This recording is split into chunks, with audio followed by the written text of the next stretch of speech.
and welcome to What the Tech from Ghost AI, where we talk with some of the brilliant minds behind new and exciting tech initiatives to learn what it takes to tackle technological uncertainty and eventually change the world. Today, I'm thrilled to welcome Erik Simins to the show, who is the CEO and co-founder of Workwolf and is a force in the Toronto startup scene. At Workwolf, Erik's team has developed a hiring software that finds, screens, and validates quality candidates better than humans can. Using proprietary technology to screen and verify backgrounds, the platform automates the recruitment process, bringing unmatched efficiencies to the employment market. But Erik has been driving innovation in Canada for more than a decade, having founded his first eight-figure company in 2011 with the healthcare staffing firm MAGNUS, which has since partnered with the Canadian government and hundreds of customers across North America. So it's safe to say that Erik not only understands the tech and talent ecosystem in Canada, but has played a hand in steering it over the course of his career. I'll leave it to Erik to share the details and give his take on the state of startups, what it takes to make it as an entrepreneur, and the incredible work that has gone into building his businesses. So without further ado, welcome to the show, Erik. Thanks for having me, man. What an intro. Awesome. Yeah, ran out of breath giving it, but hopefully I captured everything. I did want to leave some of it to you, though. So, Erik, Sure. Let's lead in. Tell me about yourself. I'd love to know the genesis story. I ran through some of your bona fides in that intro there, but I know there is a lot more to it than that.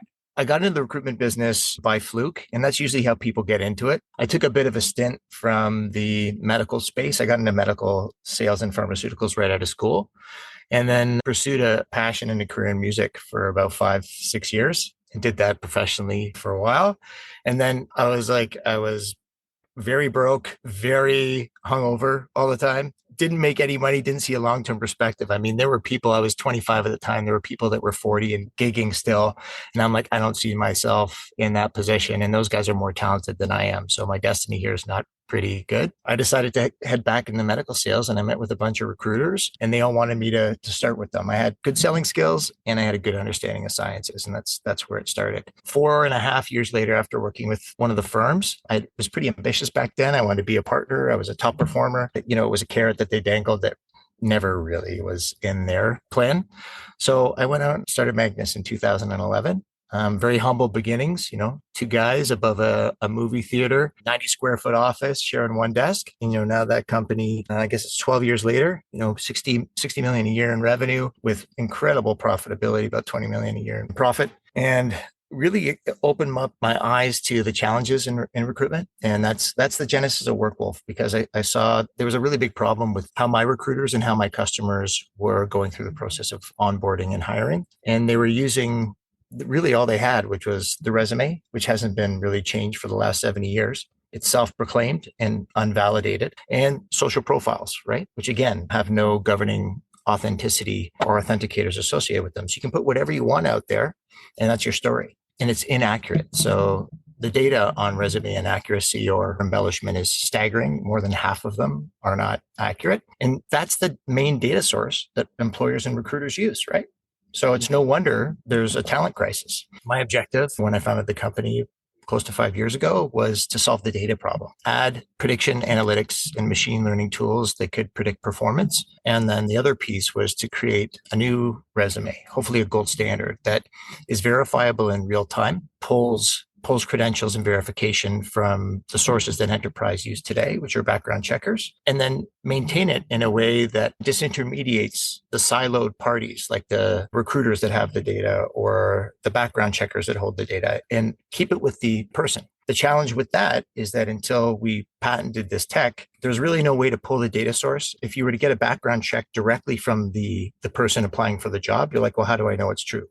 Well, our technology renders that information once it's pulled from the verification source, it renders it tamper-proof. And it's far more secure than existing mechanisms, which are, I'll send you a copy of my license via email, or I'll text you a picture of my passport. Here's a photocopy of my academic degree that could be easily tampered with. So we now have that information stored with the individual. So the center of gravity switches from these third parties to the actual job seeker or the professional, and they can grant, deny, or revoke access to their digital work passport. And that is the second proprietary technology that we built. I guess that's it in a nutshell. That is amazing. Yeah. So I'm even thinking back to when I first started applying for jobs out of school. The first thought that came to mind, I'm like, who's going to verify that I actually got this degree? I'm sure they're going to call the school, but I'm like, they're just happy to see, oh, I got the right degree for the right skill set and the credentials on there.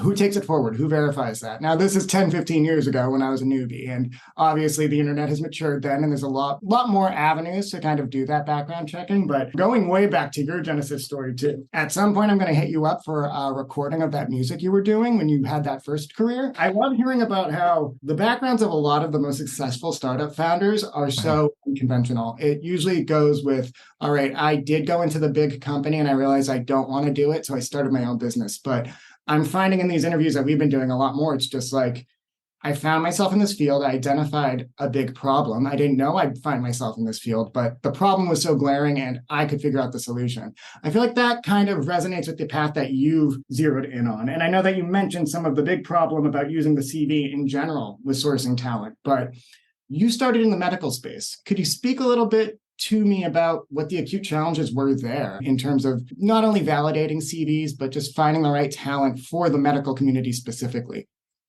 Yeah, sure. So we have out of the box machine learning algorithms that can predict performance in 64 different positions. And so that includes a healthcare provider or caregiver, and that includes, let's say, a high performance competitive sales benchmark that we use. The challenges within my industry specifically, so if I look at contract healthcare workers, it's particularly important. I want to liken this to a Nexus pass or a TSA pre-approved traveler, right? These are trusted travelers. So they've been pre-approved by governing bodies to say, hey, these guys don't have to wait in line. They're pre-validated, and we maintain that validation on them and recheck with them to make sure that their status stays good. So the digital work passport is the same thing, but for employers. And so our technology initially will pull resumes like a normal one would. So Workwolf is partnered with 100 plus job boards. So our customers will come in, they'll post a job as they would normally. It pushes out to the job boards and they get their 250 applicants or so. Let's say it's 200 applicants for ease of numbers. Our adoption rate for the applicants to take the Pack Finder is about 85%. So you get 170 of these new data sources, like basically personality or personas that can be quantified. And then we take those numbers and we run it through our filter. And then the employer can use custom benchmarks where they'll have their top performers within their organization do the Pack Finder. And then they can use their best in class performance for a specific job at that time in history to be able to benchmark new performers against. And what that filter does is in less than a second, it'll take those 170 resumes and say, here are the 10 that you need to focus on based on either your best in class or the out of the box. So that's really good for things like customer service or for sales, competitive sales, key account management. We have construction companies using us for like roofers in terms of their best roofers, and it has to do with like motivational profile, et cetera. But in healthcare, in contract, let's say travel nursing, it is super important because you hear about it all the time, where people falsifying their licenses or their degrees, and they're working in a healthcare setting where it's life or death, particularly at bedside and long-term care, and they don't have the qualifications, right? And also, the background checkers that these companies are using are supposed to be validating this information every time they change a contract, which can be every month or 3 months or 6 months. So what our technology does is it'll pull those licenses, tether the individual or the recruiter or the employer to the validation sources. So if they ever need to refresh that information, they just press one button and it can pull the data again and it'll refresh that information. So you have this kind of live network of veracity or truthfulness that is, again, the center of gravity is the individual. So let's say a nurse goes on contract for a month to one facility and then she goes to another facility. That facility has to go through the traditional background checking process. It'll take 2 weeks. Now, these people are needed urgently, right? So they need to go in within 48 hours. So what they usually do is they put them in and then they'll do the check at the same time, but it takes 2 weeks to get the information back. That's a very dangerous place to play in, those 2 weeks before you get the actual information back, right? So now what our technology does is it allows the nurses to have that information on hand and be able to share that information with the new employer in real time. If the employer wants to update anything, they just provide a credential credit to the individual and it pulls back into the individual's digital work passport. And because the employer or recruiter paid for that verification, they have access to that information for 30 days. The individual can revoke that information if they want to, or they can leave it with the employer, right? So it's really the the control and the data is with the owner at all times. One more thing here that's important is you have two types of credentials. You have a static credential and a dynamic credential. And so the static credential would be the things that never need to be checked again. So that would be like, if you have a degree, you have a degree, right? You got that back in 2000. What's interesting is now that never needs to be validated again because it remains within this digital work passport. The things that are dynamic, those are the things like criminal background check, or let's say a social media poll, right? Which will check 100,000 different databases to see if there's any kind of black flags that need to be recognized. Vulnerable sector check, tuberculosis vaccinations for these nurses, right? Those things need to be updated. So as dynamic credentials, they don't have to go through the whole process of getting the background checker to do it again. They just press the refresh button and it'll pull that information again. So you've got this combination of you can update it with new info, or you can have this ever-growing repository where you have your data stored. That is incredible. So I love the way you put to live network of veracity. And I really clung to at the beginning when you had mentioned the Nexus Pass. I've been traveling to Canada more in the past 2 months than I ever thought I would for my career. And it's been a dream, but I've always been wondering, I'm like, how are they getting all these connections together? And to that point, I'd love to know a little bit more about kind of the R&D that has gone behind Workwolf. Even just when you were listing the different sectors, the dependabilities and the dependencies and the integrations you need to bake into the platform to get all of that information in one place and to have that live network of veracity. Could you speak a little bit to the process of building that platform and getting it to where it is today? If you're willing to go into it, talk about how you've leveraged that R&D work for Shred, if that's something that you guys have tapped into in the past. Yeah, sure. I'd be happy to. And the government has been amazing in terms of supporting research and development for Canadian startups. So our name before we rebranded to Workwolf was Blockable because our initial research was based on the democratization of these records, leveraging a distributed ledger. And we did a lot of research on that on a public ledger to see if that was actually something that would work. We looked at reducing latency and costs associated with public ledgers and with the security associated with personal identifiable information within that public ledger. And there was a ton of challenges with that. We spent a lot of time before we actually started commercializing this, trying to figure out if there was a true blockchain play for us to make this thing work and make a commercializable product with a true blockchain play.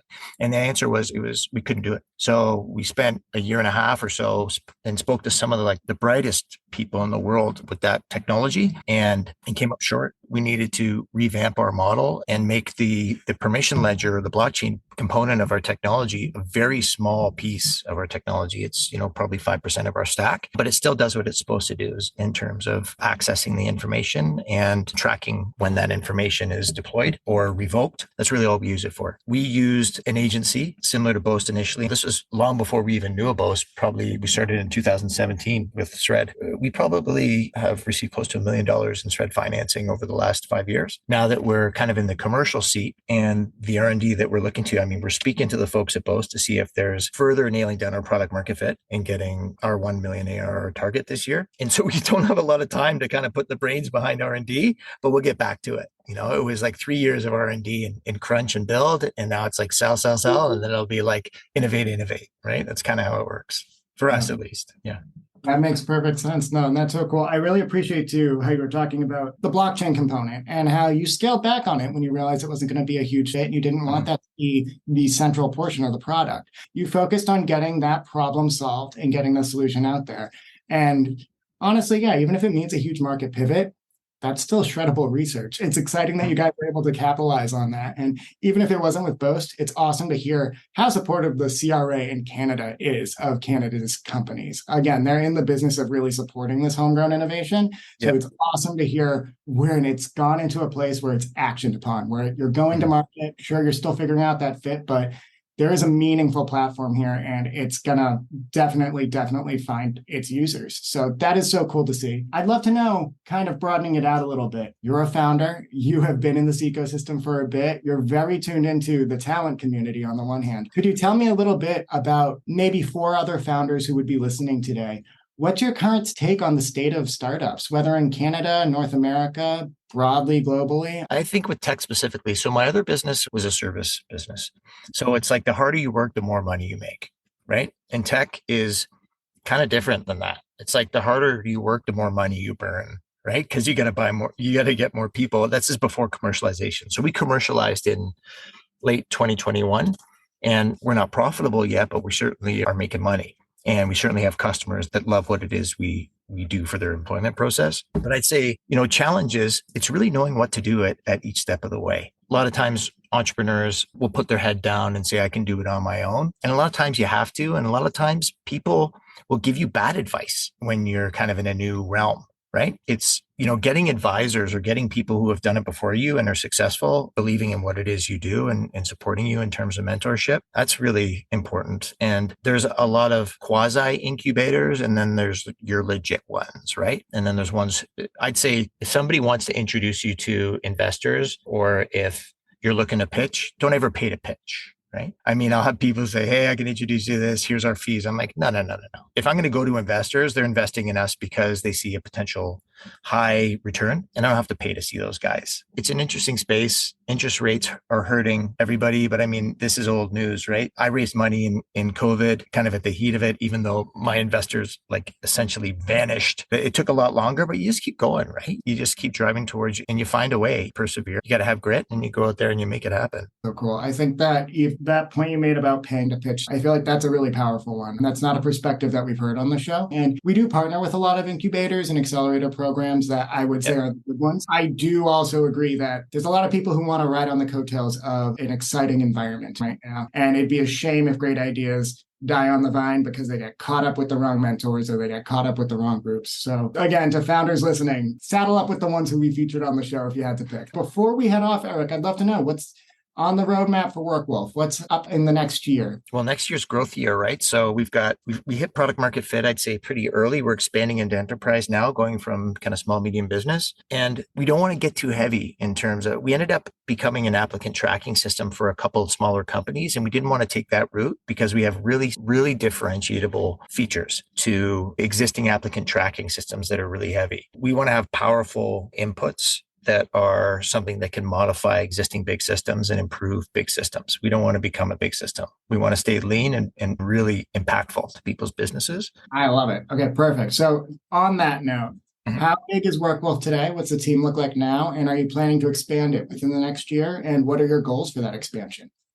Yeah, sure. So we're just coming off of a round now. So we're expanding our sales function. We've got 3 new devs that we're hiring on, probably 5 salespeople. We've partnered with some very strong strategic marketers. Right now, we're just over 10 people, heavy on the dev side still. I think within the next year or so, we're going to be working on strategic partnerships, and then really working on our integrations with applicant tracking systems and with multiple background checkers, so that when it comes to enterprise, it doesn't matter which applicant tracking system or background checker they use. They can get the true value out of our product, being able to maintain their existing vendors that they use and just get the biggest bang for the buck out of what our tech can do for their hiring process. Awesome. Keeping it lean and keeping it effective.